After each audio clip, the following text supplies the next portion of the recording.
ज़रा सोचिए कि एक स्टैंड अप कॉमेडियन बनने के लिए कौन सी स्किल्स चाहिए। सोच लिया? लेकिन शायद इतना सोचने की भी ज़रूरत नहीं थी, क्योंकि स्टैंड अप कॉमेडियन बनने के लिए बस आपको भर-भर के गालियाँ आनी चाहिए। इसके अलावा सेक्सुअल जोक्स मारने आने चाहिए। आप यूट्यूब पर जाकर किसी भी फेमस स्टैंड अप शो को देख लीजिए। कुछ ही लोगों को छोड़कर ज़्यादातर so called stand up comedians stage पर जाकर माइक पकड़कर बस यही करते नज़र आ रहे हैं। यकीन ना आए तो आप खुद यूट्यूब पर वो वीडियोज़ देख सकते हैं। लेकिन आज इस वीडियो में मैं जिस स्टैंड अप कॉमेडियन की बात करने जा रही हूँ, वो ऐसे कॉमेडियन है जिसको खुद कॉमेडियन फैमिली अपना पार्ट नहीं मानती, जिसने वल्गैरिटी की हद पार कर दी है। आज बात होगी सस्ते विक्की कौशल यानी हर्ष गुजराल के बारे में, जिसने कॉमेडी के नाम पर पूरे यूट्यूब में सिर्फ गालियां दी हैं और सेक्सुअल जोक्स क्रैक किए हैं। एक उनकी वीडियो है जहां वो रशियन लड़की की बात करते हैं और उनको सेक्सुअलाइज्ड करते हैं। आज जब भी किसी रशियन लड़की की बात होती है तो सीधे माइंड में 6,000 का फिगर ऑडियंस के माइंड में बनाने वाला इंसान कोई और नहीं बल्कि हर्ष गुजराल ही है। मतलब किसी भी लड़की को इस हद तक सेक्सुअलाइज करना और गंदे जोक्स मारना कहाँ की कॉमेडी है। आज मैंने कहा ज्यादा नहीं है, कह रहा ज्यादा लग रहा है। मैंने कहा बहुत ज्यादा है पापा, 6,000 रुपए में तो रशियन आ जाती है। ये जोक हर्ष गुजराल ने 2019 में अपनी एक वीडियो में मारा था, जो कि काफ़ी ज़्यादा वायरल हुआ था। इसके बाद प्रखर के प्रवचन में जब हर्ष से इस जोक के बारे में पूछा गया तो उनकी बातों में 1% भी रिग्रेट नज़र नहीं आया। उल्टा हर्ष ने एक बार भी 6,000 वाली फिगर की बात छेड़ दी और हंसने लगा जैसे ये कोई नॉर्मल बात हो और एंटरटेनमेंट से भरपूर हो। मतलब कोई इंसान अपनी इतनी नीच हरकत करने के बाद भी खुलेआम उस बात को और ज़्यादा इनकरेज कर रहा है। मैंने 2019 में किया था भाई वो जो 5 साल हो गए हैं। आज भी रशिया में अगर कोई बच्चा पैदा होता है तो मेरे पे इल्जाम आता है, मुझसे पूछने में लगे हुए बिल पड़ता है 6,000 का। बजाय इसके कि वो अपोलोजाइज करे, वीडियो में साफ दिख रहा है कि प्रखर भी हर्ष का इस बात में पूरा साथ देते हुए नजर आ रहा है। मतलब इस बात को काउंटर करने की जगह वो हर्ष के साथ इस बात पर जोक क्रैक कर रहा है। अगर प्रवचन ऐसे भी होते हैं तो शायद ही कोई होगा जिसने ये प्रवचन पसंद आए। लेकिन ऑडियंस ने हर्ष गुजराल पर इस बात को लेकर काफ़ी ज़्यादा गुस्सा भी किया और इनकी ऐसी बातों पर नाराज़गी भरे कमेंट्स भी किए। कुछ लोगों ने कहा कि ये माफ़ी मांगने की जगह उस चीज़ को सोसाइटी में बढ़ावा दे रहा है। एक कमेंट आया कि इस घटिया स्टेरियोटाइप के लिए यही बंदा रिस्पॉन्सिबल है जो फॉरेनर्स की रिस्पेक्ट करना नहीं जानता। और ऐसे ही तमाम कमेंट से वो वीडियो भरी हुई थी, जिससे साफ नज़र आता है कि लोगों को ऐसे जोक्स चाहिए ही नहीं और जोक्स मारने की आड़ में जो वल्गैरिटी हो रही है वो किसी भी हाल में एक्सेप्टेबल नहीं है। इतना ही नहीं, प्रखर के प्रवचन में हर्ष ने अपनी सफाई देते हुए कहा था कि उसने वो वीडियो 2019 में डाला था जो कि उसका फर्स्ट वीडियो था। यानी उस टाइम हर्ष को कोई आइडिया नहीं था कि वीडियो कितनी वायरल हो जाएगी।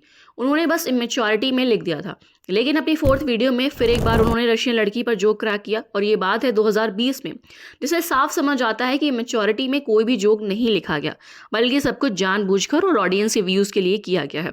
इतना ही नहीं, हर्ष ने एक ऐसे कमेंट को भी लाइक किया जिस पर लिखा था Gujral currency is equal to 6,000। इसके हर्ष के माइंडसेट का पता चल गया होगा, जिसे समझाने की ज़रूरत भी कोई नहीं है। चलिए अब बात करते हैं कि हर्ष गुजराल के नए शो के बारे में, जिसका नाम है द एस्केप रूम, जिसके अभी तक 2 एपिसोड्स रिलीज हो चुके हैं। आपको बता दें कि कुछ लोगों का कहना है कि हर्ष ने समय रैना की कॉपी करके इस शो को खोला। समय रैना का शो इंडियाज़ गॉट टैलेंट है, जहां लोग आकर अपना टैलेंट दिखाते हैं और उसके बाद जजमेंट पास होती है और विनर को 1 लाख रुपए दिए जाते हैं। साथ ही यहाँ भी गाली गलौज से भरी बातें होती हैं बट लिमिटेड। ये शो काफ़ी हद तक लोगों द्वारा पसंद भी किया जा रहा है। अब बात करें अगर हर्ष के शो द एस्केप रूम की, तो यहाँ टैलेंट का तो नामो निशान है नहीं और टैलेंट दिख भी रहा है तो बस वल्गैरिटी के रूप में। शो के सेटअप में कन्फेशन रूम में जाकर वो लोग आकर अपना सिन यानी जो उन्होंने कांड किए हैं उसको कन्फेस करते हैं, सब कुछ डिटेल में बताते हैं।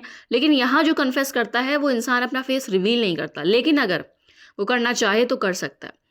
वो उस पर डिपेंड करता है। कन्फेशन सुनने के बाद हर्ष डिसाइड करता है कि वो उस बंदे को स्वर्ग मिलना चाहिए या फिर नर्क। लेकिन कन्फेशन भी ऐसा नहीं होता जो लोग सही में रिग्रेट करते हैं, बल्कि कन्फेशन की आड़ में लोग अपनी पर्सनल लाइफ, यहाँ तक कि पर्सनल पॉर्न एक्टिविटीज़ को भी सारे आम बताते हैं, जिसके बाद जजेस भी उन पर मौका देखकर सेक्सुअल भरे जोक्स मार देते हैं। कहने का मतलब है कि बहती गंगा में सभी अपने हाथ धोने की कोशिश करते हैं। शो में एक एंजल है, जब भी वो स्टेज पर आती है तो पब्लिक हूटिंग करना शुरू कर देती है। पब्लिक भी दारू पीकर ये जोक सुनती है।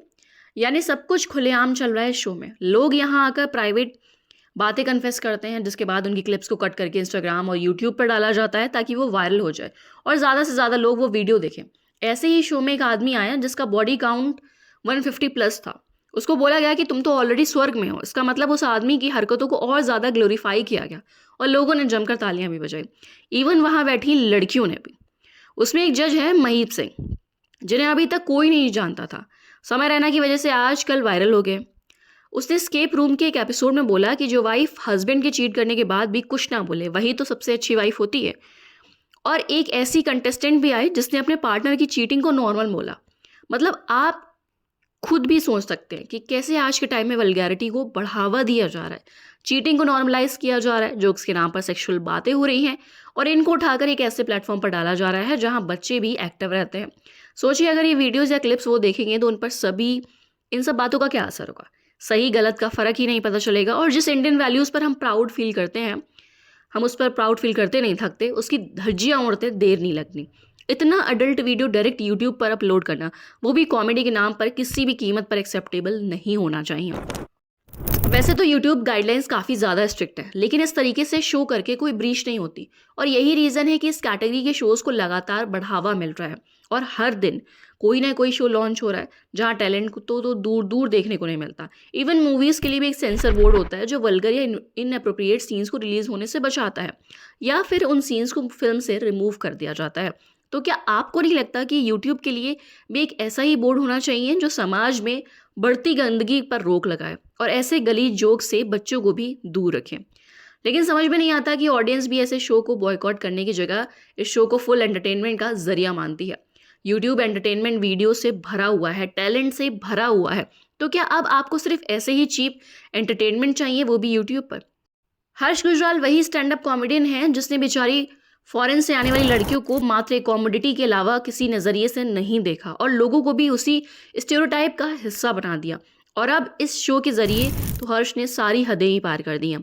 ऐसी स्टैंड अप कॉमेडी जहां मम्मी के ऊपर जोक मारने को बिल्कुल नॉर्मल लिया जाता हो, जहां फैमिली को डिग्रेड करके दिखाया जाता हो सिर्फ और सिर्फ व्यूज़ के नाम पर, इन्हें बॉयकॉट करना ही सबसे बड़ी समझदारी है, क्योंकि ये सभी चीज़ें हमें इन्फ्लुएंस करती हैं। इसीलिए ध्यान रखें कि जो भी कंटेंट आप देख रहे हैं वो ऐसा होना चाहिए जो आपको अच्छी चीज़ें करने के लिए इन्फ्लुएंस करके, ना कि हर्ष गुजराल जैसे चीप कॉमेडियन का कंटेंट वायरल होने में। अगर आप भी इस बारे में कुछ कहना चाहते हैं तो हमें कमेंट सेक्शन में ज़रूर बताएं और अपना पर्सपेक्टिव बॉलीबाब के साथ ज़रूर शेयर करें। मेरे को किंग है पब्लिक प्लेसेस में करने में अच्छा लगता है मुझे। भाई मैं पब्लिक में करने के लिए तैयार हूँ। मुझे अभी सड़क पे ले चलो। मैंने हाथ कर दिया तो फट जाएगी आपकी। क्या कह रही आप? कोई बात नहीं, मैं कुर्बानी दे दूंगा।